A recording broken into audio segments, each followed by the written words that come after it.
We're going to try and get through all the questions, Mr. Hancock, so we finish your evidence this morning in one go. Terrific, thank you. Mr. Jacobs, I think. Good morning, Mr. Hancock. Some questions on behalf of the Trades Union Congress. Firstly, on vaccination as a condition of employment. Okay. Yeah. You were asked questions on this topic yesterday in connection with ethnic minority groups. You described some groups feeling less connected to authorities, as you put it, and you described the importance of developing trust, using trusted voices and so on. Does imposing vaccination as a condition of employment not actually work against those factors? So in relation to groups feeling connected to authorities, you have a mandatory direction from authority with a severe sanction of loss of employment, and it also really abandons attempts at trust and persuasion. Actually, the experience that we had with vaccination as a condition of deployment in social care led to exactly the opposite conclusion. Vaccination rates increased, and I think most people in employment in care settings understood and understand that part of their responsibility, I suppose, is not to infect the people they're caring for with a potentially deadly disease. So obviously I understand those concerns, and anybody introducing vaccination as a condition of deployment should be sensitive to those concerns, but ultimately the imperative of saving lives is more important. But going back to the focus of my question, Mr. Hancock, if you're right to say that there's a problem of some groups feeling less connected to authority, that authority saying, take the vaccine or lose your job, the reality is that's going to be a problem, isn't it? Well, the reality is best understood by looking at what happened when we introduced this in social care, and exactly the opposite happened. So there were those concerns raised, and there were the concerns raised that tens of thousands of people would leave employment. That isn't what happened. And I think it isn't what happened because vaccines, clinically proven vaccines, are safe and effective. And I think the moral obligation to save lives is more important. You often get this in government when, when you're looking at the best interests of society as a whole, there are some strong voices who are opposed to something. There's not just people who are hesitant at taking the vaccine, but there's some anti-vaxxers who spread misinformation. And there's some people who get very upset at things, even though they're the right thing to do. So I understand the argument, but it isn't borne out by evidence. Well, in terms of evidence and experience, we've heard evidence, for example, from Professor Ball from a trust in Birmingham, who described vaccination as a condition of employment in healthcare having a very significant impact both on unvaccinated staff, but also vaccinated staff who were worried about what was going to happen to their colleagues. So do you accept that as a reality of the impact of this sort of measure? Well, this measure wasn't brought in healthcare. So I understand that some people make those arguments in advance and say that's what's going to happen. But as I say, when we brought this in social care, exactly those arguments were advanced and turned out not to be accurate. But even if they were accurate, even if there were concerns, the life-saving imperative has, in my view, an overriding moral value that requires and demands that this policy is the right one. So, of course, I understand those concerns, and we discussed them and considered them ahead of bringing this in social care. But they are not borne out by reality, as you put it, and even if they were, you have to consider the fact that if you don't have this, then you have people who are going into work with a higher chance of entirely unintentionally giving somebody in their care a disease that leads to their death. And it is as stark as that. So for me, this is it's a cut and dried issue. And I'm very, very pleased with how it went in social care, because it went very well. in terms of the moral imperative that you described to take the vaccine, do you at least recognise that there may be a moral imperative that points the other way, which is that with healthcare workers who have been putting their lives on the line through the earliest, most dangerous stages of a pandemic, to say to them, you're now out of a job unless you take the vaccine, there's also a moral imperative against doing that. It may be something that points both ways. As I say, you have to consider all of these things. Absolutely, there is a counter argument, but the life-saving moral imperative absolutely overrides that. Not least because vaccinating people who are in these dangerous settings, like working in a hospital, it's good for them as well as good for their patients. So even if you take away, as you seem to want to, the moral imperative in terms of protecting the lives of people who go into hospital, it's good for the staff themselves as well. So to say there's a balance is accurate, but in this case, the scales of that imperative are very heavily weighed in favour of using science to save people's lives. And certainly my clients agreed with that in the sense of promoting use of vaccine, seeking to assist the NHS in achieving high levels of vaccination within staff. But do you think there might be a case for saying that because of the downsides, persuasion and using trust is actually more effective in the round than applying the sanction which you invite the inquiry to suggest? No, I think that if somebody doesn't want to use the science that's available in order to protect the people they care for, then it's entirely appropriate that they should seek employment elsewhere. Is there a lack of balance in your view, Mr. Hancock? Churchill once said, I am partial as between the fire brigade and the fire, and that applies in this. I've considered it very deeply, and I think that the clarity of what is right in this issue is absolutely clear. Next topic, please. Nightingale hospitals and staffing. You described yesterday that the Nightingales were to operate within the auspices of the relevant trust, and the trust would be responsible for staffing, if I understand your evidence correctly. And also that Nightingales would be used when the capacity of existing hospitals could stretch no further. Is that right? Broadly, yeah. If they are to be used in circumstances that existing capacity could really stretch no further, was it ever really realistic to think that at that point the trusts could then provide thousands of staff for thousands of extra beds in additional hospitals? Yes, and that is what was planned. And of course it would be difficult, of course it would be challenging, but a combination of bringing more people back into service, for instance, those who retired or were working in private healthcare, and also stretching ratios, as we discussed yesterday, the combination of those two things made this doable. I'm not saying it was easy, but it was doable, and it would have been critical had we not managed to stem the spread of the virus when we did.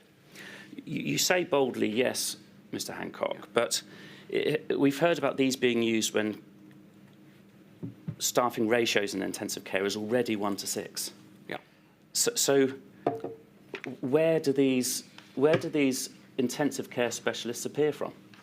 Well, the combination, as I said, of bringing people in who immediately prior to the pandemic weren't working in healthcare, for instance, qualified nurses who had recently retired.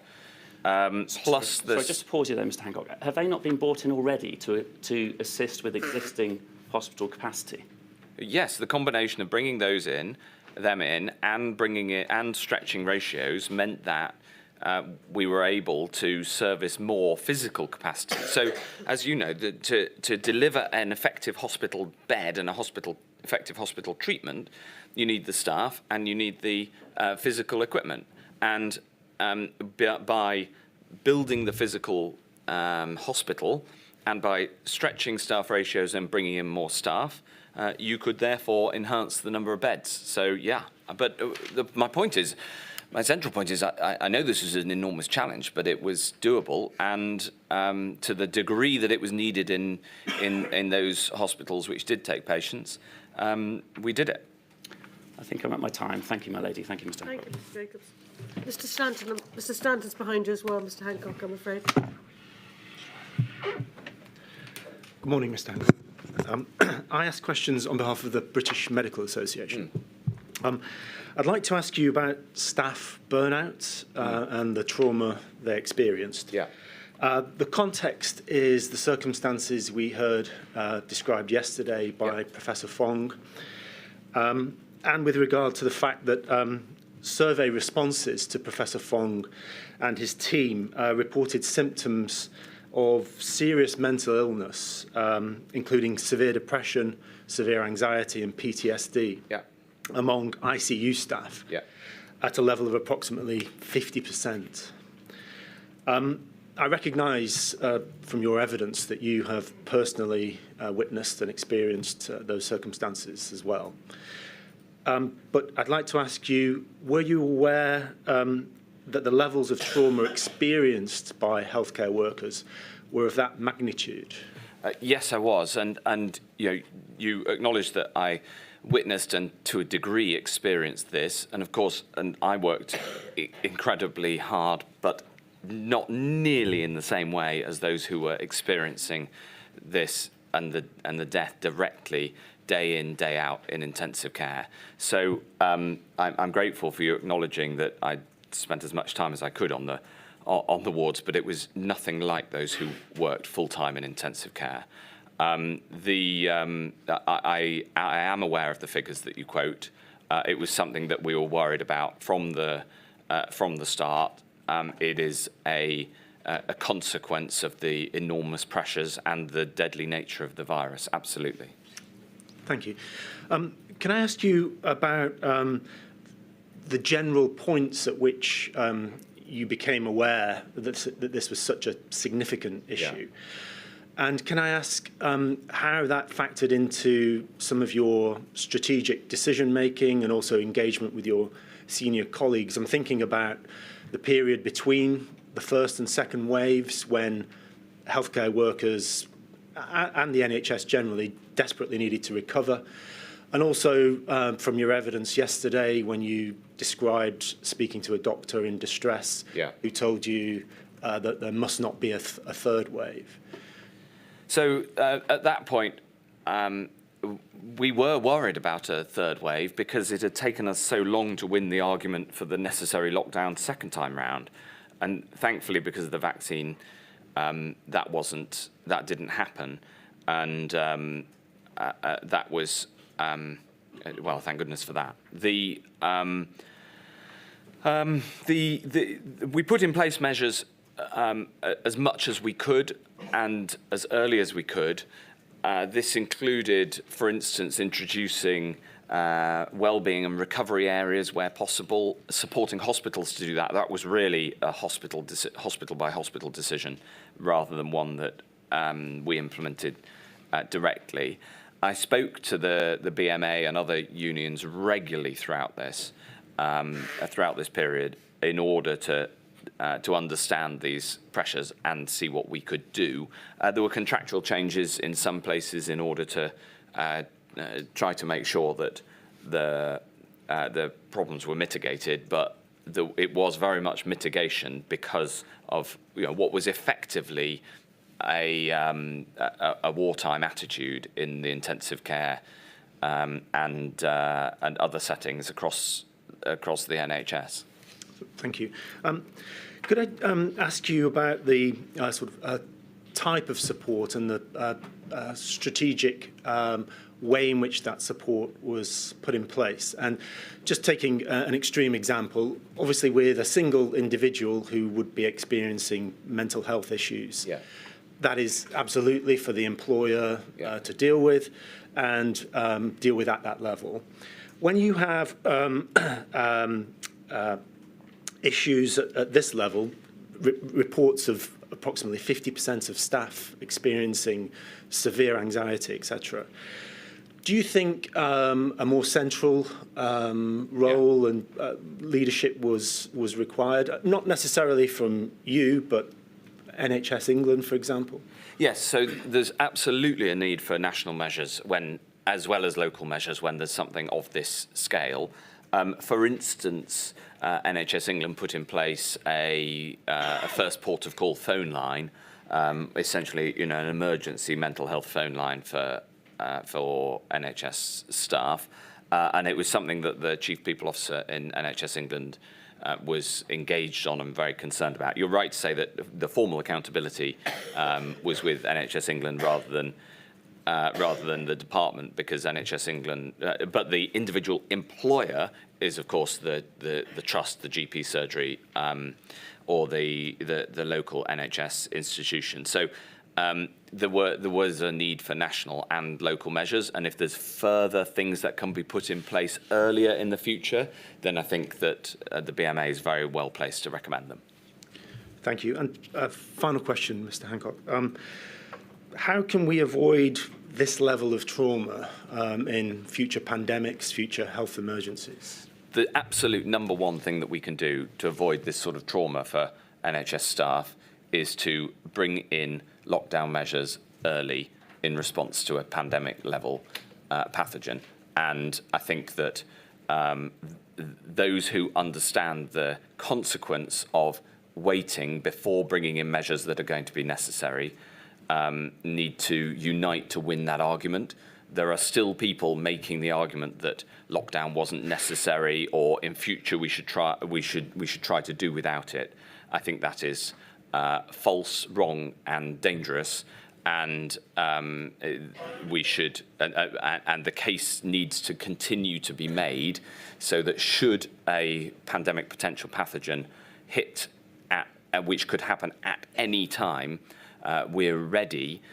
And I come back to the doctrine that I set out in the first module, which I think has yet to be challenged. There needs to be a national debate, in my view, about how we respond immediately. And again, the BMA would play an important role in that. Thank you, Mr. Hancock. Thank you, my lady. Mr. Wagner's over there. Good morning, Mr. Hancock. I ask questions on behalf of clinically vulnerable families.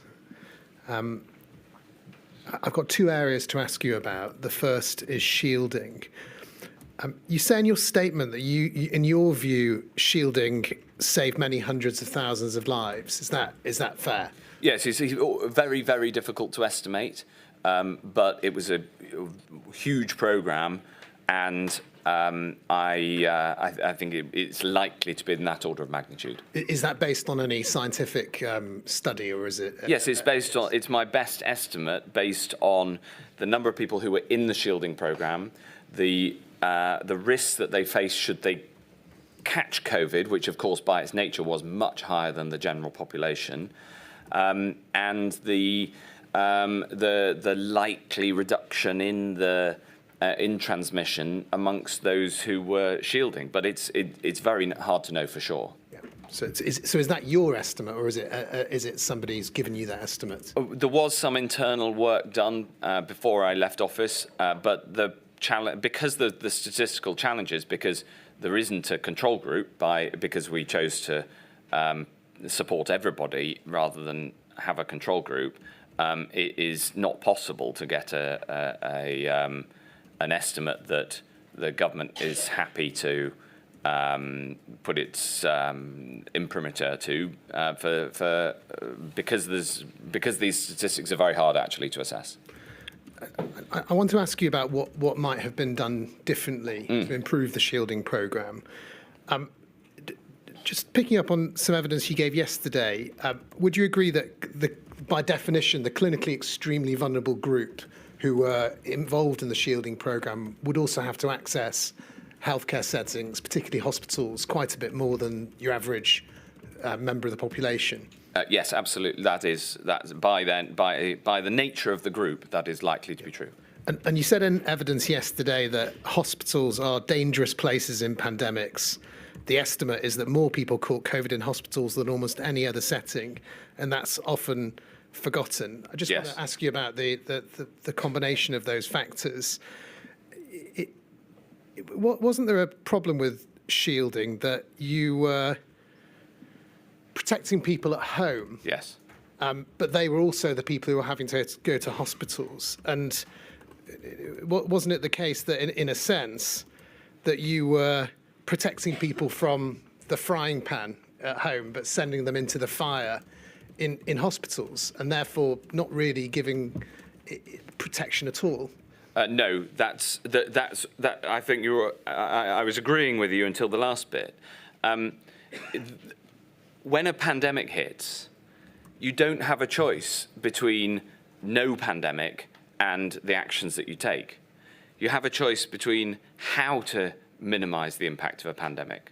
So in a way, it comes back to the last answer that I gave to the BMA, which is we need to make sure that we have a doctrine that brings in lockdown as soon as you know that you're going to have to do it. You should bring it in, and that is a hard judgment to know that you're going to need NPIs. But as soon as you do, there is no benefit and no trade-off from not bringing them in immediately. This is particularly important and acute for those who are clinically extremely vulnerable to whatever pathogen has come along.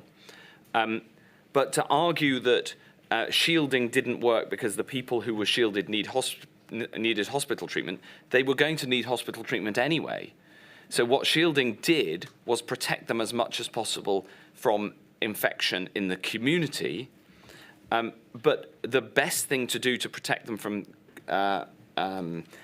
in hospital is reduce nosocomial infection and reduce the overall level of infection across the country. So it absolutely doesn't follow logically that because people who are shielding have to go to hospital, therefore you shouldn't do shielding. That's not true. Well, that wasn't what I was putting. It's more about how to improve the programme. Okay. And when you get into hospitals, if you can't improve things like ventilation, testing, those sorts of things in the early days, doesn't it make the shielding programme much less effective for that group, taken overall? No, because you have to protect people who are clinically extremely vulnerable from community-acquired infection and from hospital-acquired infection. And to say that shielding is only a partial solution is reasonable, but to say that it is no solution because it can't be the whole solution is false. Yeah, so you'll agree it's only part of a picture which has to include protecting people in healthcare settings as well. Absolutely. Yeah. Just in relation to shielding from the perspective of the shielded, Dr. Catherine Finnis of CVF gave evidence to this inquiry that many of those advised to shield felt that the messaging was frightening, and the effect was, in one sense, to disempower people by impressing on them the need to shield without providing them with sufficient information about the risks of COVID-19 and the steps that could be taken to manage them. Would you agree, Mr. Hancock, with the evidence of Professor McBride, the CMO for Northern Ireland, and I'm quoting, that the approach that was taken in good faith initially did not fully think through the loss of agency and the loss of control that people would experience? So I take that evidence seriously, but I also have to counterbalance it with the strong evidence we got of the support for the communications that we put out to those who were shielding, directly communicating with them. I wrote a number of times to the shielding population, and their GPs were encouraged to follow up. So there were very strong voices on the other side as well. And when you're dealing with a group of up to 2 million people who are clinically extremely vulnerable, the virus itself is extremely frightening. It's the virus that's frightening because it's killing people. Being able to communicate effectively is incredibly important, and hence writing directly. And I took personal trouble to make sure those letters were as empathetic as possible, understanding these concerns. However, the question you've always got to ask is, what is the alternative? And I understand the point about agency, and we didn't make any of the shielding measures required. They were advice, and we were clear that it was advice, and therefore agency was retained. But I understand the impact of being told by the Secretary of State or the Chief Medical Officer that this is what you are recommended to do. So we always sought to strike that balance. With respect to improving the shielding programme, I absolutely think that we should go over it and discuss it and be prepared to make it better next time round, as we did throughout. We iterated many times during the pandemic to try to improve this. But I think it would be wrong just to take the view of one side of this debate, when in fact amongst those who are clinically vulnerable there was essentially a spectrum of views all the way through from tell me exactly what I ought to do to don't tell me what to do, I'll work it out for myself. And there's there's every view in between. But do you agree, just going back to that question, that the one area that could be improved was empowering people more with information? So, for example, giving them good information about what kind of masks they could wear and to go out into the community, ventilation, that sort of thing, to make it just a bit more empowering for people who didn't want to just stay in their homes if they could avoid it. We tried to do that as much as possible, yes. But you've got to remember again that the responsibility that I had towards the shielding population was not only to ensure that we got that population right, and Jenny Harries did a huge amount of high quality work to do that, and we expanded it over time, but also to take into account the response from all those who are shielding, not just those who were vocal and in campaign groups. And it's I was always focused on the fact that my responsibility was to society as a whole, and in particular to those who are most vulnerable, and therefore tried to get as broad a range of feedback as possible. Finally, on DNA CPRs, do not attempt CPR orders, CVF is concerned that there remain people to this day who may not be aware that a DNA CPR notice was issued for them during the pandemic. For that reason, and to restore trust and confidence in the advanced care planning process more widely, CVF has been advocating for a systemic review of all DNA CPRs put in place in early 2020, and that the notes of all the formerly shielded people from early 2020 be reviewed. Do you recall any consideration being given to that kind of review, and would you support that going forward? I certainly think a review like that should be looked at, because it's obvious that there were cases when DNR notices were wrongly applied, and I think the issue of consent is so important here. To answer your question specifically about whether we looked at this, I can't recall us looking at a review like that, because our absolutely prime motivation was to stop that from happening in the first instance, and I'd left office by the time we were in a position then to do the review and look back. But now, of course, we're no longer in a pandemic, and so now would be an appropriate moment to consider doing that. Thank you. Those are my questions. Thank you, Mr. Wagner. Ms. Polishak, who's sitting beside Mr. Wagner. Thank you. I ask questions on behalf of 13 pregnancy, baby and parenting organisations. And I have one topic of questions on one of their key concerns, the visiting restrictions, which impacted women and pregnant people, but also new mothers, the newly bereaved and their families when having support in healthcare. Is it right that you were made aware, including, for example, in a meeting with the charity Bliss on the 7th of September 2020, that a core concern amongst these groups was that many hospitals were implementing the visiting restrictions very differently, and therefore creating, in effect, a postcode lottery, and in turn, anxiety amongst many women and pregnant people about what support they would be allowed? Yes, and more so than that, my first meeting on this subject that I can recall and have found the evidence from was in June 2020, and I was concerned to get the balance right from the start. There is a balance here between protecting people from infection, and the very, very strong need for companionship in birth or bereavement. But this was a concern. I remember the meeting with Bliss and I think Alicia Cairns MP. Thank you. And it's right that initial drafts of nationwide visiting guidance, which were later published in December 2020, were shared with your private secretary. And that visiting guidance would have imposed obligations on NHS trusts to implement with immediate effect women having access to a support person at all times during the maternity journey. Were you supportive of that policy direction? Yes, I was, and one of my advisors in particular, I asked to stay close to this to make sure that that I was continued to be properly advised on it. Were you made aware that there was resistance from the Royal College of Midwives and the Royal College of Obstetricians and Gynaecology to those initial drafts, and that consequently amendments to the draft guidance resulted in those directions to NHS trusts being toned down? Yes. As I say, there was a balance in this argument, and we have to take into account the balance and the need to mitigate the spread of the disease. I come back to the point that hospitals are dangerous places in pandemics, but nevertheless, I was very keen that we get a set of guidance out that was appropriate and supported by those like the groups that you represent.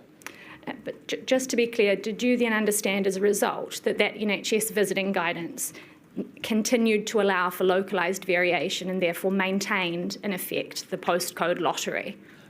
Yes.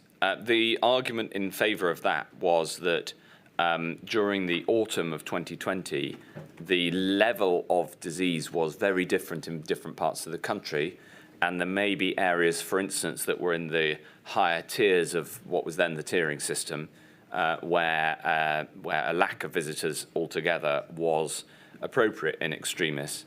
I understand there's some groups who think that should never be the case, but this was the debate, and we had to take all considerations into account. But I was broadly on the side of ensure there's a visit and ensure a single companion can make a huge difference, and that was the side of the debate I was on.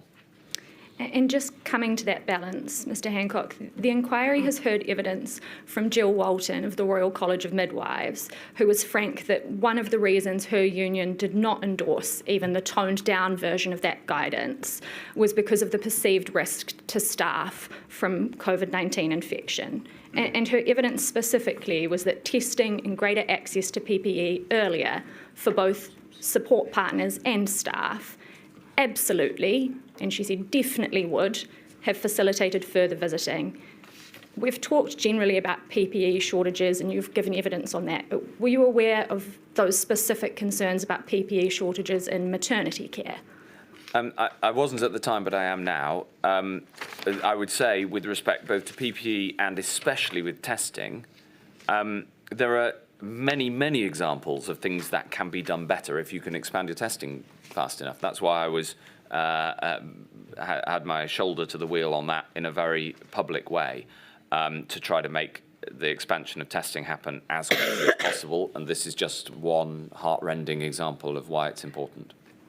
Yeah, and I think you've said that you weren't aware of those at the time, so those concerns about PPE and maternity care. So does it follow that you didn't discuss any specific steps that the NHS could have taken at the time to allay those concerns of midwives and other maternity staff in order to try and open up visiting for the impacted women you've identified? Well, the truth is that we went into this without a testing system, right? And so it simply wasn't an available choice. There was a clinical ordering of the prioritisation for tests. And my job was not to affect that clinical prioritisation, which companions for women giving birth would have been one example of. My job was to expand the number of tests available so we could get as far down that list as possible. The first time I engaged on this subject was in June 2020, as that testing became more widely available and as we came out of the first stage of lockdown. But engaging on it any earlier, without the testing to be able to expand that, and with severe shortages in PPE, wouldn't have, I don't think, even with hindsight, wouldn't have made much difference. Thank you, Mr. Hancock. My lady, those are my questions. Mr. Burton. Mr. Burton's over there. Good morning, Mr. Hancock. I ask questions on behalf of the Disability Charities Consortium, who speak on behalf of some 17 million disabled people in the UK. In October 2020, the Chancellor of the Duchy of Lancaster, Sir Right Honourable Michael Gove MP, wrote to you and other Secretaries of State asking on behalf of the Prime Minister for greater ambition in tackling the terrible disparities highlighted by the pandemic. In that letter, Michael Gove said this: I want to draw your attention to the Prime Minister's request to departments to consider options for improving outcomes for those with disabilities ahead of a future COVID-0 discussion. This is also extremely important work. I expect Secretaries of State to work with their departments to bring much more ambitious and far-reaching proposals to that discussion as per the Prime Minister's steer. The Prime Minister has clearly directed his ministers to engage with this issue fully and develop a strong package of interventions. If we do, then I have complete confidence that this committee and our government can move the dial and prevent a replication of disproportionate impacts in the second wave. Mr. Hancock, what did you do by way of bringing much more ambitious and far-reaching proposals to prevent a replication of disproportionate impacts on disabled people in the second wave? Thank you. So this was obviously an incredibly important subject. I agree with the sentiments expressed by Michael in that letter. And the answer is the shielding programme was the core to the response from the Health Department. We anticipated from January 2020 that people with disabilities may be more likely to be clinically extremely vulnerable to COVID and more likely to be badly affected. And the evidence sadly bore that out. There was a disproportionate impact in the first wave. In the summer and autumn of 2020, we expanded the clinically extremely vulnerable list and the shielding list as a consequence, in order that a wider range of people got more of that, the support that came with that package. The other thing that I did personally was ensure that people living with disabilities were higher up the prioritisation for vaccines by accepting the JCVI advice, clinical advice on the prioritisation of vaccines. So that was another important action that happened at that autumn. Mr. Hancock, just on the first of those, is it not correct that in relation to the CEV list, it's correct that people with Down syndrome were added to that list in autumn 2020, but no other disabled people were added to that list, were they? More disabled people were, not by group, but by identification of more individuals. So you're right to say that the criteria didn't expand, but the data work to find more people who needed to be within the existing criteria meant that the list as a whole grew quite considerably over the autumn. Do you mean the CV list rather than the CEV list? I mean the shielding list. I'm grateful. So my next question is about mortality rates.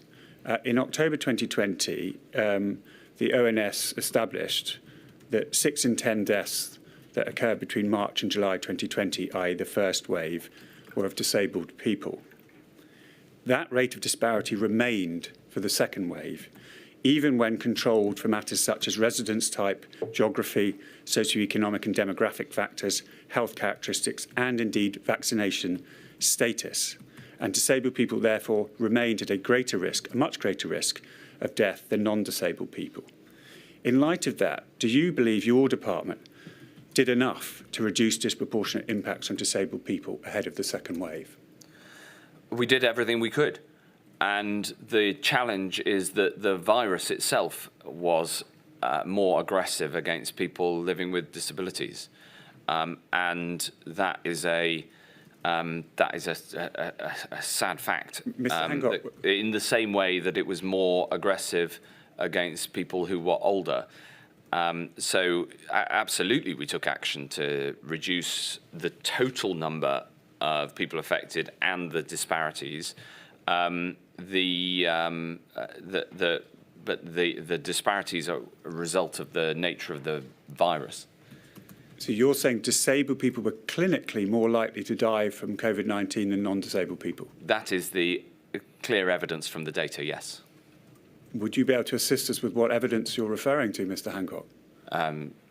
Yes, I'm very happy to write afterwards with it. I haven't got it to hand. I'm most grateful. Thank you very much, my lady. Thank you, Mr. Pisani, he's just long. Mr. Burton.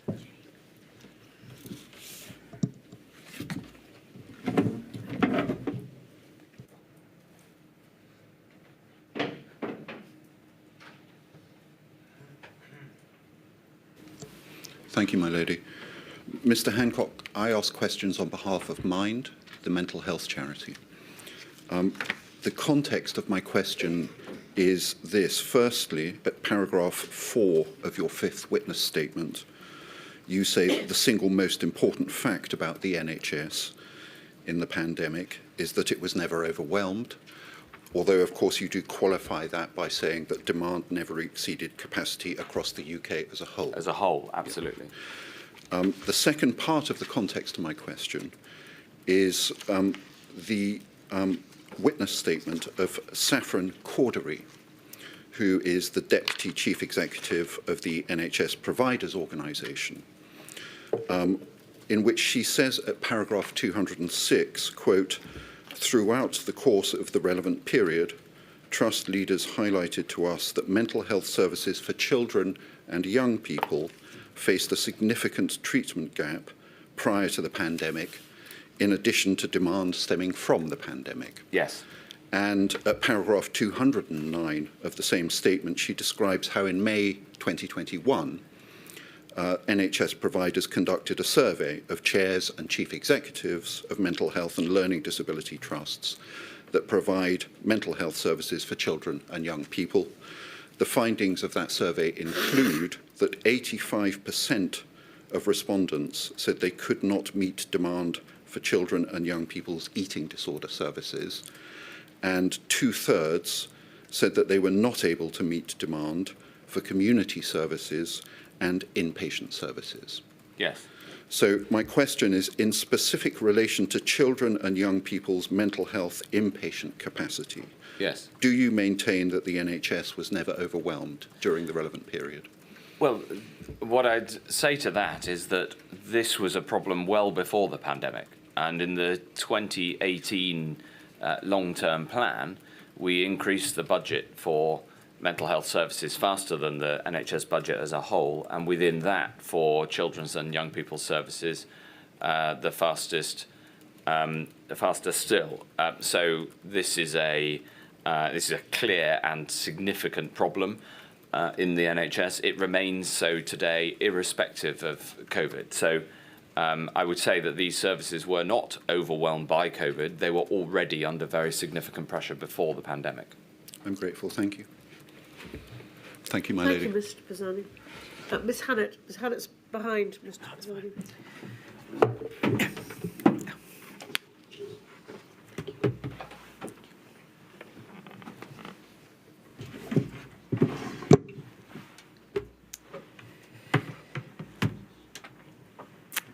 Mr. Hancock, I ask questions on behalf of the long COVID groups. We're very grateful to Counsel to the Inquiry, who has already raised most of the issues with you that we wish to raise already. I have one remaining question. We know that healthcare workers are disproportionately affected by COVID-19 and so are also likely to be disproportionately impacted by long COVID. As you've already confirmed with Counsel to the Inquiry, even now there's no data being collected on the prevalence of long COVID amongst healthcare workers. You've already stated that there should be data collected on the incidence of healthcare workers with long COVID. Do you agree that collecting data on staff absence due to long COVID would have been helpful in order to understand the overall capacity of the healthcare system? Yes, I do, yes. And do you agree that that would also have been helpful to have that data to all staff with long COVID, whether they're agency staff, privately employed staff, casual workers, non-clinical staff, i.e. even those not directly employed by the NHS? Yes, and collecting the data in these circumstances for those not, as you say, not directly employed by the NHS is always more challenging. For instance, we discussed private pharmacy services yesterday in a slightly different context, but I strongly agree. Thank you, my lady. Thank you, Ms Hannett. Mr Simblett, who's just there. Good morning, Mr Hancock. These questions are on behalf of the COVID Airborne Transmission Alliance, or CATA, which has been referred to already in the questioning yesterday. It's an organisation of healthcare workers and others who came together during the pandemic because they were concerned about the need to protect healthcare workers from COVID's airborne nature, and they therefore had concerns also about appropriate protective equipment. And I've got three questions on the types of masks provided to healthcare workers. Okay. Thank you. Now, my first question is about the feedback that you sought from healthcare workers in the context of paragraph 137 of your fifth witness statement, where you mention the National Social Partnership Forum, which you say is the established mechanism for the department to discuss issues affecting staff, brings together the department, main healthcare trade unions, NHS employers, arm's length body partners, and then you say, and I'll quote, the forum discussed issues relating to PPE regularly, and particularly how staff concerns could be addressed. So what were the outcomes of those deliberations on PPE? How were the staff concerns over the level of protection dealt with? And were those concerns adequately addressed in the forum? Well, it's a good question whether they were adequately addressed, but they were addressed. The amount of the amount of PPE was effectively determined by the IPC process, which I took as read as clinical advice. Of course, the availability of the higher end masks was extremely tight at the start of the pandemic. And had we, for instance, specified FFP3 masks right from the get-go, there would have been a risk that in extremely high-risk settings, there would not have been the availability of those masks had they been used across the board when the lower grade masks were available more widely. So those sorts of trade-offs do need to be considered. But I think that, but that was the formal process. I think I also say in my witness statement there was also obviously informal and other advice that we took. The formal process was only the formal forum was only part of the way that we understood feedback on this basis. All right. Well, I'll move on to the next question, which is about the data you were provided with. And again, in the same witness statement, paragraphs 115 to 116. You state that data on nosocomial infections was consistently used to inform policy, identifying outliers and implementing best practice. Yeah. And you say that you discussed nosocomial infections frequently with Sir Simon Stevens and Dame Ruth May. Yes. And that in June 2020 you, quote, pushed for us to look at data on the impact of use of masks in hospitals on infections. Yes. Now, you've given, in your statement, two examples of that. One, a meeting on the 11th of June, which in fact the minutes, which we don't need to go into, say it's headlined the SOS nosocomial infections meeting on the 11th of June. Right. And then in November 2020, so 5 months or so later, there was a discussion with Amanda Pritchard and Ruth May. And so my question is this. From your evidence yesterday, i.e. your understanding was that FFP3 masks provide a higher degree of protection than FRSMs, this would appear to be particularly important as an issue. Can you say what data you were provided with about masks and their impacts, and how did that data affect what you did? Yes, there was regular updates of data on those matters. You quote 2 meetings. There were many other discussions in between that, both formally and informally. I think the reason that the June meeting is quoted is because around that time, I pushed hard for and succeeded in getting the agreement of the NHS to insist on masks for everybody in hospital in all settings where there might be a risk to patients. So that was there was a strengthening of that advice, which I worked on with Ruth May, as you say. So in the paperwork, there are the examples. I don't have them to hand today. Yeah, all right. And then thirdly, and this goes back to a question you were asked in Module 2 by Mr. Stanton, who has asked you questions this morning for the British Medical Association, and it's this. Given that FFP3 masks are, in your view, the best protection against an airborne virus, and there being evidence that COVID was airborne, there was a stop order placed on the purchase of such masks in June 2020, and you were asked why that was. You didn't know the answer at that point. Do you know the answer now? No, I don't. I would bring one other thing to your attention.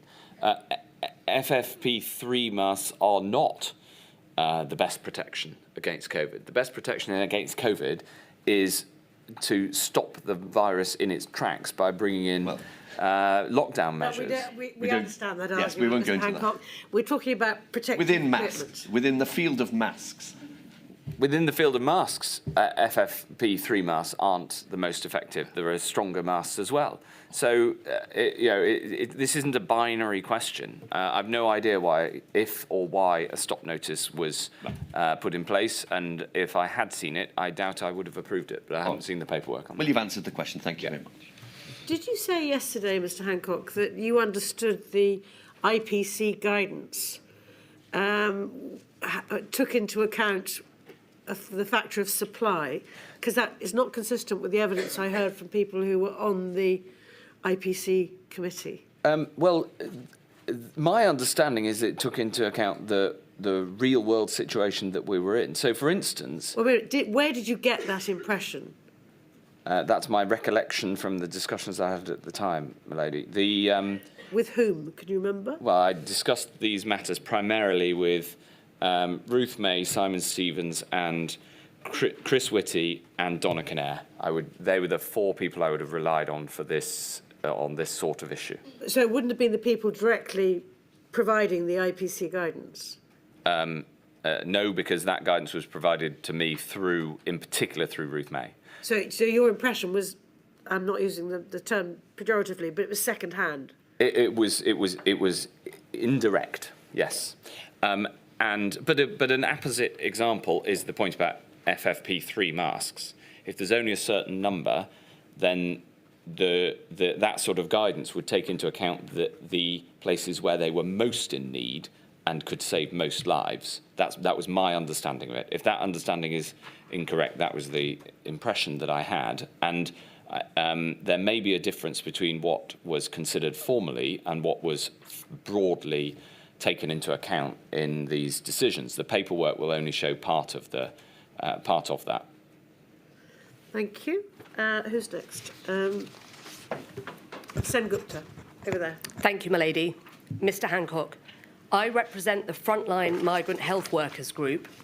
Our clients' members include outsourced non-clinical workers, not directly employed by the NHS, and largely from ethnic minority and migrant backgrounds, such as hospital cleaners, porters, security guards, and medical couriers, and clinical nursing and healthcare assistant staff, all of whom are from a migrant background. Mr. Hancock, my clients and their members have numerous questions for you in relation to your conduct during the pandemic. However, in deference to her ladyship and the inquiry team, we restrict our questions today to those we've been given permission to ask you, updated to reflect your oral evidence so far. From your answers yesterday, it appears clear that at least from the spring of 2020, you were aware that migrant healthcare workers were suffering disproportionately high infection and mortality rates. Is that right? Yeah, that's right. And I cared a huge amount for it. I think that the non-clinical employees working in NHS settings are often overlooked in these debates, and those who you represent deserve a stronger voice, and so I was very worried about it, yes. Thank you, Mr. Hancock. You were worried about it. What practical steps did you take to address your worry? Well, the most important thing we could do was bring down infection rates in hospitals. Hence, for instance, the IPC measures that we've discussed that first came in March 2020 took into account the risk of asymptomatic transmission in a way that they didn't amongst wider society. There's one example, but there were others. That's not specific to migrant healthcare workers, though, is it, Mr. Hancock? What specific steps did you take focused on that group? I took steps focused on all those who worked in the NHS, especially in those roles where the voice may not be as strong because they may not have the same representation. And as with the discussion yesterday on issues of ethnicity in the NHS, my attitude was not to try to prioritise one group or community over another. It was to try to support all those in those roles, no matter and irrespective of the colour of their skin or where they were born. Thank you, Mr. Hancock. You referred to steps, and I'll ask again, what specific steps did you take in that regard? Absolutely central to this was bringing in lockdown measures. I know that I keep repeating it, but it is absolutely core to how you can respond to a problem like this. The second is bringing in PPE measures that took into account the risk of asymptomatic transmission within hospitals that I've just mentioned. The third was supporting research into how the disease spread. So this was critical, and in fact goes to the questions that we've just been discussing from the COVID-19 Airborne Transmission Alliance, because in the early days we did not understand how it was transmitted, and there was a presumption that transmission was more based on touch than on aerosol. And when the research came to light to show the importance of aerosol transmission, we again took steps related to that. So this was a core part of trying to reduce nosocomial infection, but it's a very difficult problem to crack. Mr. Hancock, do you accept that migrant healthcare workers who had precarious immigration status were more vulnerable to employer pressure to work in higher risk environments than their non-migrant colleagues? I can absolutely see how that could be the case, yes. As the Minister for Health, what practical steps did you take to address that? Well, as I say, even before the pandemic, I was worried about this. And I had taken steps to highlight it to the NHS as employers, including publicly describing what I wanted to see and encouraging the NHS to introduce a chief people officer for the first time, who, as it happened, herself was from a migrant background, but that's less important than the fact she took action within the NHS to try to tackle this problem. But I'm afraid to say, I have to tell you, in all honesty, there is still a huge amount to do on this agenda. Mr. Hancock, when the pandemic hit in early 2020, around half the UK's hospital sites had outsourced ancillary services, including for cleaners, caterers, security staff. And those workers invariably worked for minimum wage and as outsourced workers did not have the employment protections of NHS-employed staff. As the Minister for Health, what practical steps did you take to protect these particularly vulnerable workers? Well, one step, for instance, was to support the increase in the minimum wage and the introduction of the national living wage, which I campaigned for, again, before the pandemic. That's one example. The second is that in discussing people issues within the NHS, I was always at pains to take into account those not directly employed. This wasn't always the natural inclination of employers within the NHS, And in fact, yesterday's discussion around pharmacists not employed directly by the NHS is one example where I said pharmacists should get support as a whole, and then the system turned that into pharmacists directly employed should get support, and within 3 days I'd managed to change that back again to my original instruction. This is that's one granular example I reiterate because it's front of mind, but there's endless things like that that you have to do if you want to support people who are themselves supported by the organisation that you represent. Mr. Hancock, PPE. You told Her Ladyship yesterday our responsibility was to make sure that there was as much PPE available as possible. Yes. You also said preventing nosocomial infection is a key responsibility for the NHS. Yes. Outsourced workers dealing with NHS patients, both in NHS and private hospitals, reported that they were not provided with adequate PPE.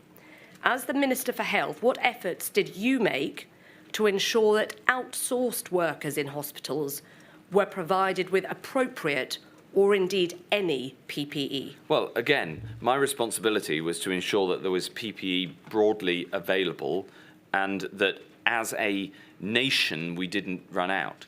Of course, the distribution of that matters, and ensuring that policy supports and allows for the distribution of PPE to all those who are vulnerable and need it was important.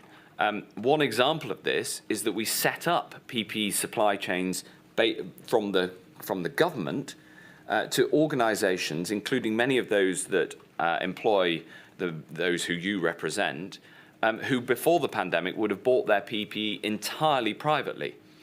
So, you know, in normal times, most organisations buy PPE as a normal purchase with no intervention from the government whatsoever. And before the pandemic, the NHS supply chain supplied only the state-owned NHS hospitals, about 250 of them. We expanded that to include around 60 to 70,000 organisations to which the state supplied PPE. So that's one of many examples. Thank you, Mr. Hancock. Thank you, my lady. Thank you, Mr. Hancock. Miss Woodward, who's at the back there.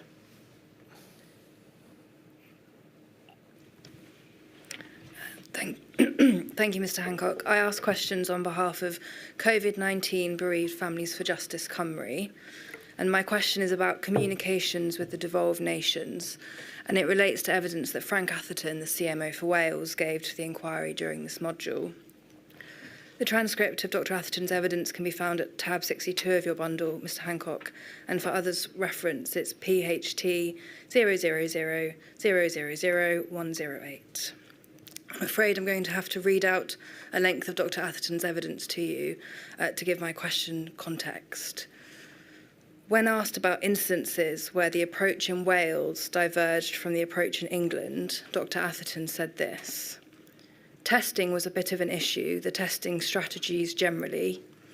Although information on the public health basis flowed very smoothly, I think, between the chief medical officers, sometimes because the work was being undertaken so rapidly, policy leads at UK level in England, let's say, didn't communicate as rapidly as I would have liked with colleagues who were working on similar issues in Wales.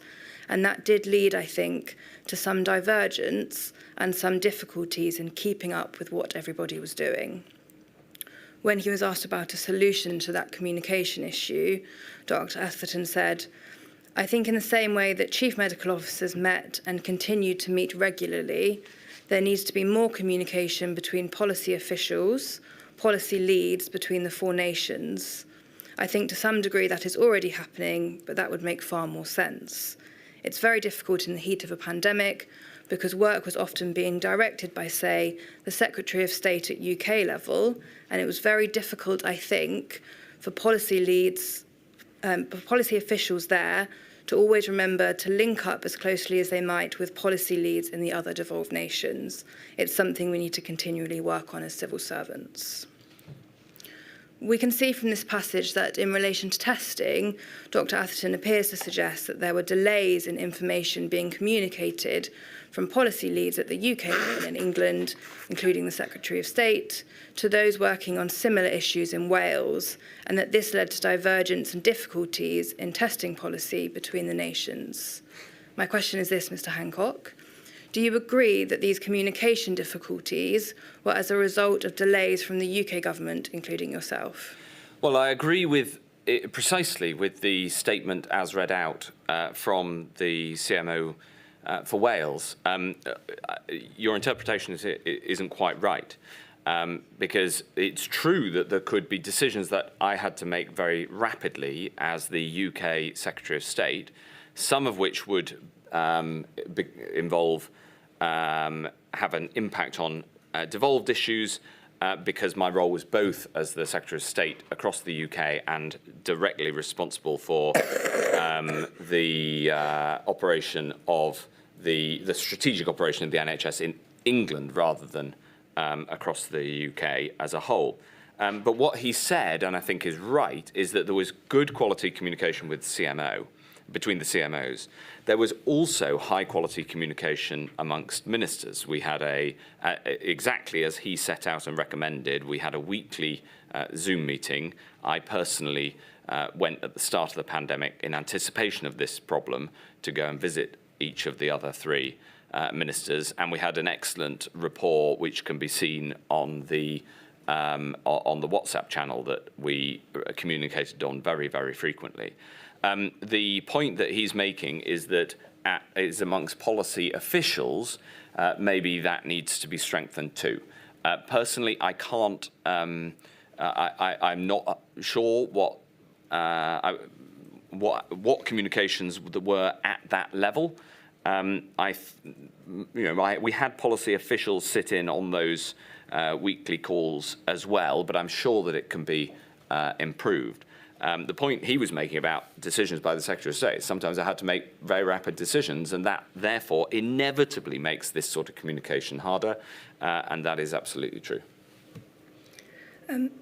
Mr. Hancock, from your perspective, what were the challenges that you faced personally or that you were aware of from your team in communicating effectively and quickly with the Welsh Government, if we set aside the fact that, of course, some decisions were being made by yourself very quickly? Yes. So personally, I didn't find difficulties when decisions and discussions were happening at the ministerial level.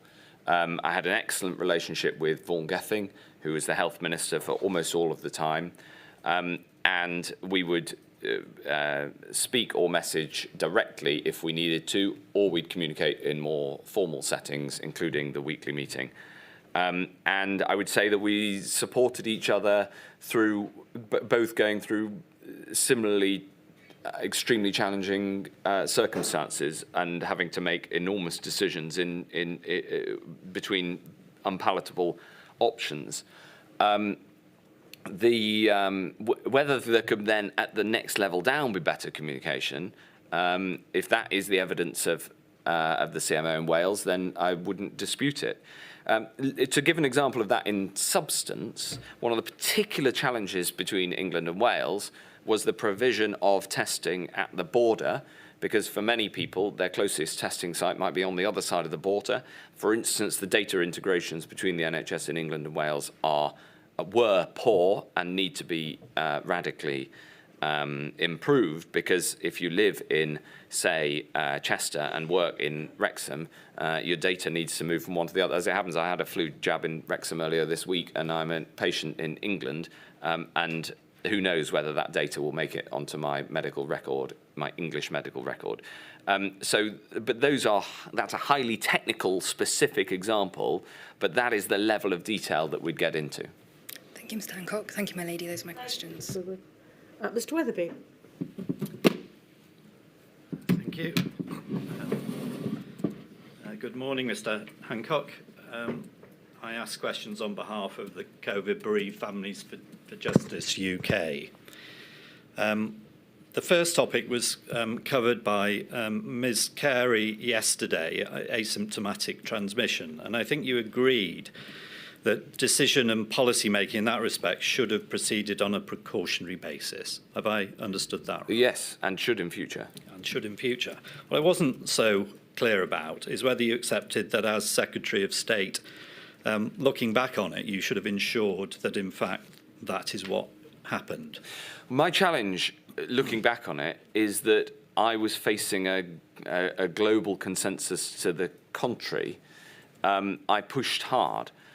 One of the challenges you have as Secretary of State is that you have to work out where you can push and how far you can go.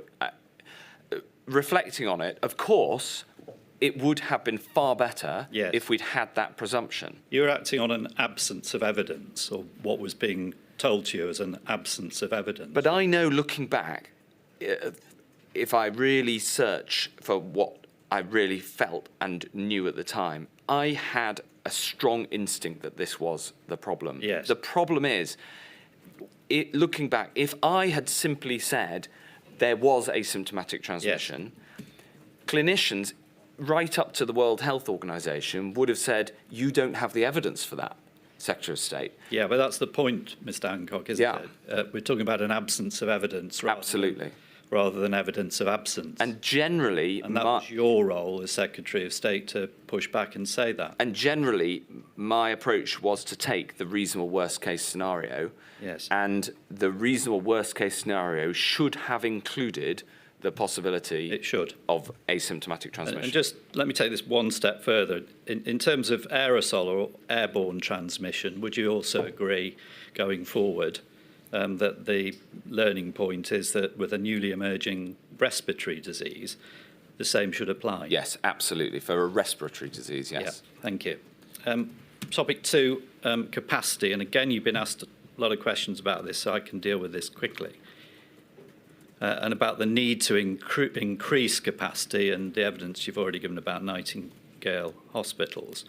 In Module 1, the inquiry heard from Professor Sally Davis, the CMO until shortly before the pandemic, who told us that, and I'm quoting, compared to similar countries per 100,000 population, we were at the bottom of the table on numbers of doctors, numbers of nurses, number of beds, number of ITUs, number of respirators, ventilators, unquote.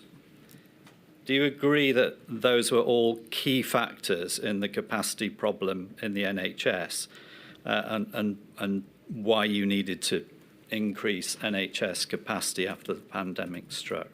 Yes. My response to that is that it's absolutely true. It's one of the reasons I campaigned for the 10,000 extra beds in the summer of 2020 ahead of the second wave.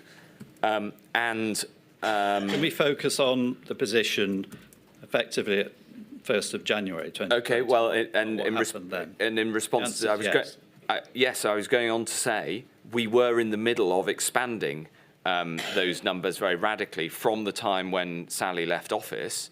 For instance, I'd committed in 2019 to 50,000 more nurses. Yeah. That has now been delivered, but I'm strongly on the record in favour of exactly that argument, yes. Thank you. And if we hadn't been bottom of the table in respect to those matters, the need for the extra capacity that you then applied your mind to would at the very least have been mitigated, wouldn't it? I think mitigated is a good word because I would still argue in favour of it as an insurance policy. Yeah, so again, the answer is yes. Yes, it is, yes, very much so. Third topic. Visiting arrangements, and again, a lot of the points I was going to ask you about have already been dealt with, so I shan't repeat those. But one specific point. The inquiry has heard quite a bit of evidence about the problems of restrictions on support and visiting for those with learning disabilities, and that includes the individual referred to by Ms. Carey in the questioning she asked you about Susie Sullivan, who had Down syndrome and whose family I represent. Yeah. Do you agree that from the outset, guidance on visiting arrangements during the pandemic should have contained specific provision for people who needed additional support, including those with Downs, those with learning disabilities, those with dementia, in order to ensure their safety and well-being so far as was possible? Yes. What I'd say is that these rules were drafted very rapidly, and one of the important pieces of work that could be done ahead of the next pandemic is to draft such rules so they're on the shelf, so to speak, so much more nuanced rules can be put into place very rapidly with appropriate consultation whilst we've got time to do it. Yes, well, no doubt that's a very sensible suggestion, Mr. Hancock, but why wasn't that done prior to this pandemic?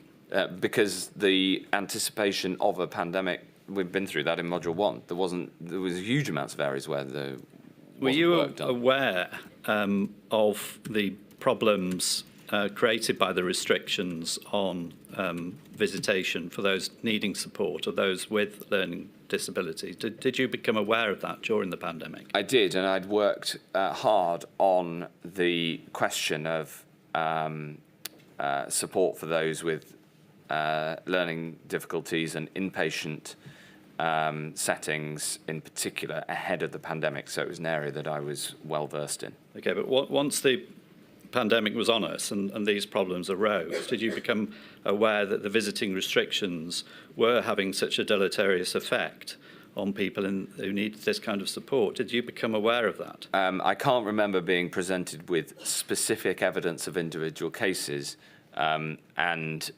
the debate was more at a higher level about the balance between the spread of the virus and the need for visiting, much as in the case of maternity. I don't want to be unfair, and you had an awful lot on your plate, but do you think you should have been aware of it?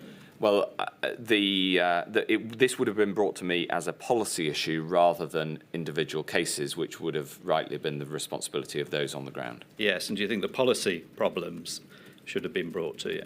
Well, at that time, the team had a very difficult task to do to work out which issues needed to be brought to my attention, because if you're working an 18-hour day, there was still a massive limitation on bandwidth. So these decisions did have to be taken, and probably appropriate to be taken at a junior ministerial level. Yeah. Is the real answer yes, this was a real problem, a problem we've heard really affects the welfare and mortality rates of people with learning disabilities? Is the answer yes, it should have been brought to your attention? The easy answer for me to sit here and say would be yes. What I've been at pains to do during this inquiry is to try to explain what it's really like. And in this instance, I think if a civil servant had made a decision that this sort of matter would go to the Minister of Care, I think that would have been an appropriate decision. So it should have gone to somebody else? There's a ministerial team for a reason. If you try to put every decision through the Secretary of State, decisions just don't get made. I'll move on. Topic 4, and back to 111 services. I think that you've already confirmed that part of the reassurance to the public underlying the stay-at-home messaging was that those who needed NHS care could continue to access the NHS, including online and through first point of contact 111 and the devolved services, similar services. Is that correct? Yes. And by way of example, and it's just one example, one of the families that I represent, her father followed the guidance, attempted many times to call 111. Each time it took several hours to get through. His health deteriorated. Each time he was told to remain at home. And that's quite a typical report from family members. Yeah. Now, plainly, the plan relied on 111 being able to cope with the increased levels of demand. I'm not going to take you to that because Ms. Carey did yesterday, but the plan, the messaging and the reassurance for stay at home relied on 111 being able to cope with the increased level of demand. But not only on 111. So this brings to the point about the NHS as a whole being there. So 111 is, of course, a vital service and was first point of contact, your words. And weighed upon heavily. However, 999 remained available and didn't have the same outages. So people who were facing an acute problem could switch from calling 111 to calling 999 if necessary. Let's focus on the first point of contact, the service that you were advising the public to use as the first point of contact, unless they had, for example, serious immediate life-threatening problems, in which case they would phone 999. Okay, so let's focus on 111. And I think you're agreeing with me, I'll put it again, that the plan relied on 111 being able to cope with the increased level of demand. No, I repeat my previous answer that 111 was one service within a range of services, and your request to focus only on 111 is not appropriate in the question that you give, because you have to look at the services provided by the NHS as a whole. Right. Well, I'm not going to ask the question yet again, but I am concentrating. I'll give the same answer. The point is you're concentrating on 111. My point is that if you have a life-threatening condition and you can't get through on 111, you call 999, and that is very broadly known. Noted. We've been through that. Is it correct that there was no emergency pandemic planning around the use of 111, including no planning for increasing the capacity of 111 services? I don't know that for sure, but I wouldn't be surprised if that was true, because 111 was brought in after the pandemic plan was written in 2011. Yesterday, you gave evidence regarding some consideration of delaying the stay-at-home message by 24 to 48 hours to allow more time for the 111 system, and no doubt the 999 system as well, to get more ready. Yes? Yes, that's right. Can you help what could have been done in 24 hours or 48 hours to cope with the surge that Ms. Carey took you through yesterday? Yes, well, again, this is an operational question for Sir Simon Stevens. He, in the COBRA meeting, suggested that delay for these operational reasons, and it was taken into account.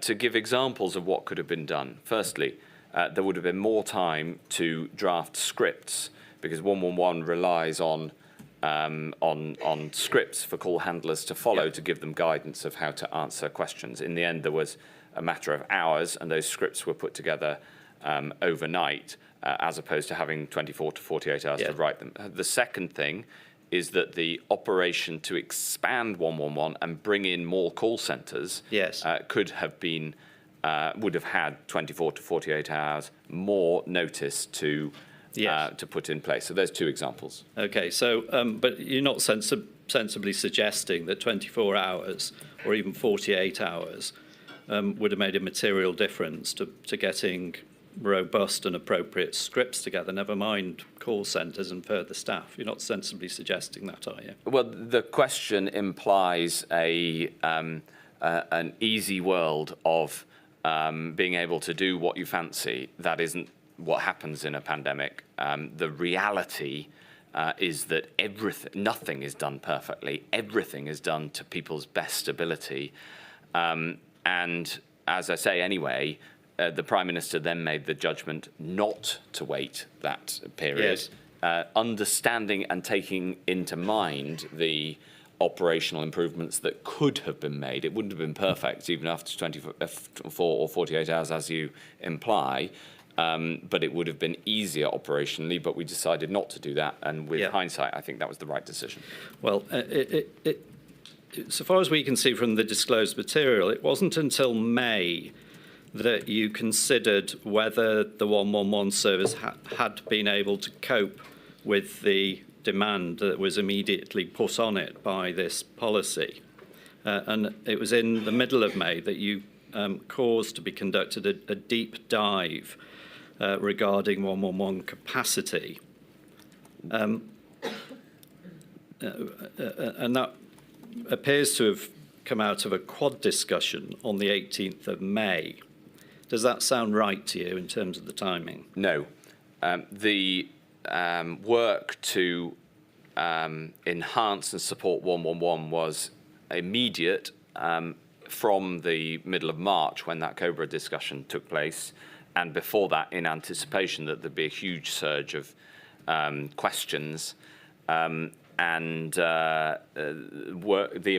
was immediate work to support 111 during that period that again was led by the NHS, by NHS England. That work was successful. By May, we were able to then look back to understand what had happened, as opposed to the hand-to-mouth immediate response. I follow.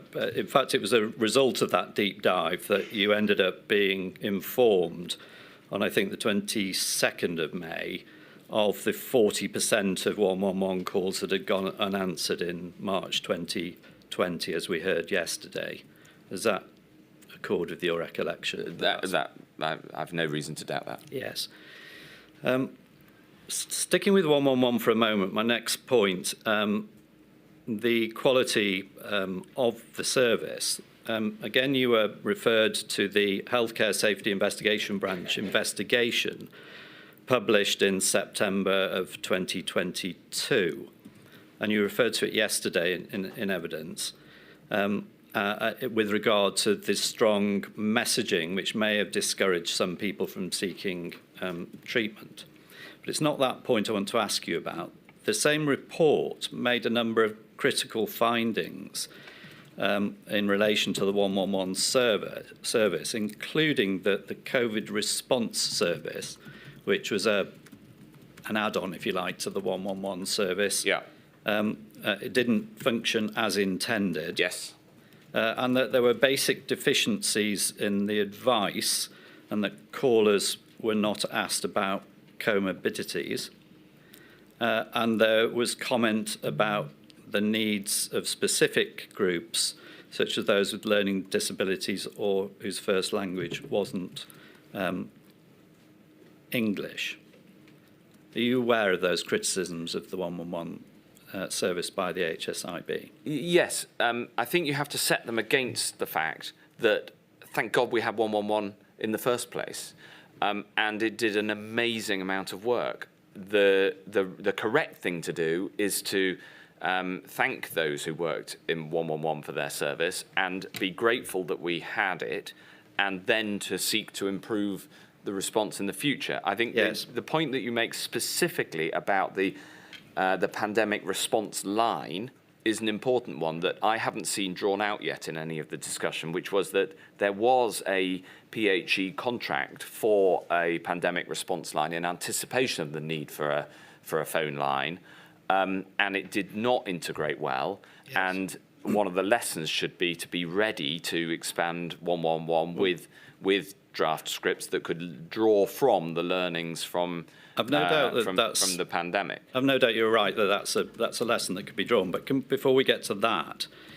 can you help us that during your time as Secretary of State, what quality assurance mechanisms were put in place? Yeah. So that you could be satisfied as Secretary of State of the quality and functioning of the 111 service? Well, the 111 service was contracted by NHS England, so it would be their responsibility to do that. What I'd say, though, is that, again, this was put in place very rapidly in short order, and just as we were earlier discussing, you've got to take 111 in its context with the 999 and, of course, physical services and being able to call your GP. And the other side, there's also now much more widespread online availability of information.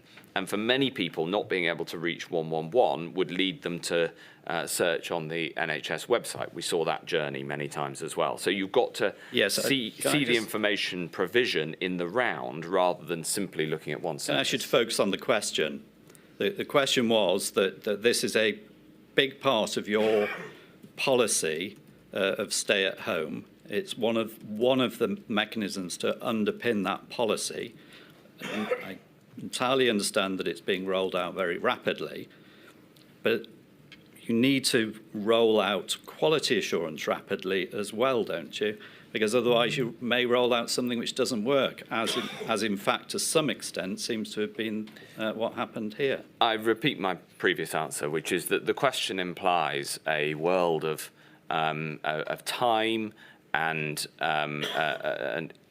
easy consideration, which is simply not the world that anybody inhabits when they're trying to respond to a pandemic. This was a deadly pathogen, and we were bringing in measures from January 2020 with enormous rapidity, and I'm very grateful for those who did that work and did it so well. Can it be improved? Of course it can, because anything done in a massive hurry can be improved, as it was during the pandemic. So the lesson is to have a plan for services like 111, including a surge capacity plan. Precisely, yes. But also a plan to quality assure it, so you know that you're actually not wasting your time. Well, that implies that there's a binary between putting up stuff that's useful and putting up nothing at all. Actually, putting together scripts very rapidly, putting things on the internet, on the website very rapidly, and then improving them iteratively is in practice what you do in these circumstances. There may be time for somebody like the CMO or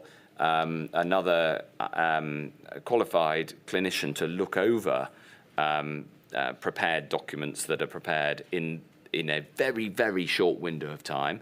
Of course, you can do a formal quality assurance later, but in many cases, we had to do things far, far faster than you do in normal circumstances. And that if you don't take that into account, then then the point you're making doesn't really make sense. Well, the question was actually aimed at how you optimise the services that you were able to provide, even given the lack of planning and the lack of capacity. Yes. So having no assurance meant that you simply didn't know whether these services were working properly or optimally in the circumstances. Well, firstly, there was no assurance because senior clinicians looked at these materials before they went out, and secondly, the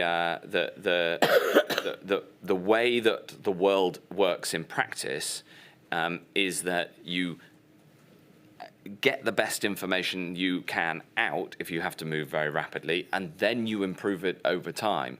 It is not a sequential process with the benefit of time. Now is the moment to do the work that requires time and use time to consult with bodies. Now is the moment to do that. As you correctly said, we discussed that in Module 1. Next topic, DNA CPRs. Again, you were asked a number of questions yesterday about this, and you've stated that you were aware from early April 2020 that there were concerns being raised about the inappropriate imposition of DNA CPRs and potentially blanket orders. And this is something that chimes with well over 400 of the family members that I represent who've raised such concerns. But this was an issue, wasn't it, that was on your radar long before April of 2020, because in May of 2019, there was the NHS Learning Disability Mortality Review, sometimes referred to as the LEDA. And that had identified a whole host, about 19 instances where learning disabilities or Down syndrome were given as a rationale for a DNA CPR order. Yes. And you knew about that, didn't you? Because in fact, not only did I know about it, I acted on it at the time, absolutely. And I'm coming to that. Right. So on the 12th of February of 2020, the government, your department, issued a response to that report. And in that report, I'll give the reference just for the record. It's INQ 000474478. And in that report, at paragraph 2.47, your department describes the problem that I've just raised as being, quote, completely unacceptable. Yes, that was my view. And that would be your view. Very strongly held, yeah. Yeah. As a result of that, the action that was taken, so far as I understand it, was that the department wrote to trusts to say that this needed to be addressed? Yes, I think that was done again by by the junior minister. Yes. But it was something that I was cited on. Yes. Indeed. So now we come to April, literally 2 months later. Yeah. And other problems, but similar problems in some cases, materialised in respect of COVID patients. And so yesterday you then told us that you'd acted again in April, and you made a number of public statements. Yeah. But in fact, apart from that, nothing else was done until October, when the CQC started to investigate and report on the DNA CPR issues. That's the reality, isn't it? No. No. No. Okay. Well, the reality is that as soon as I heard about this being a potential problem and these concerns being raised with me, I immediately acted because I feel so strongly about this. And I went public on it, including using the platform of the daily press conference to reiterate the total unacceptability of this. And I discussed it with the NHS leadership, whose responsibility it was to stop it from happening. Sir Simon Stevens. Yes. Well, I mean, I can help you with this, because what in actual fact happens in early September, or by early September, David Davis MP raises a question about a number of allegedly inappropriate DNA CPRs, and that prompted an email discussion which refers to you having a meeting with Sir Simon about this issue. And in that email correspondence, which was at tab 61 of your evidence bundle, INQ 000478907 for the record, it's clear that there was still no data available to assess the scale of the problem or to monitor any progress held by either the DHSC or NHS England. So, yes, you'd written in February to the NHS trusts. Yes, you'd use your public platform to recognise the issue, but then nothing had been done, apparently, to monitor or collect data or, again, assurance about whether the problem was continuing or how it had been dealt with. That's the reality, isn't it? No. The reality is that when this issue was highlighted, I didn't use my public platform to discuss the issue, what the word was. I used my public platform to instruct that this was entirely unacceptable. There is no reason that the department would have data on this, because it's a question within the NHS. And I took it up with the NHS. I'm afraid we come to the division of responsibilities between the NHS and the department. The departmental position was extremely and vocally clear. And then when it was again brought to my attention, I took further action. So so that's what I did, and that was what I was accountable for. I absolutely, looking back, I took the action that I ought to have taken, and there is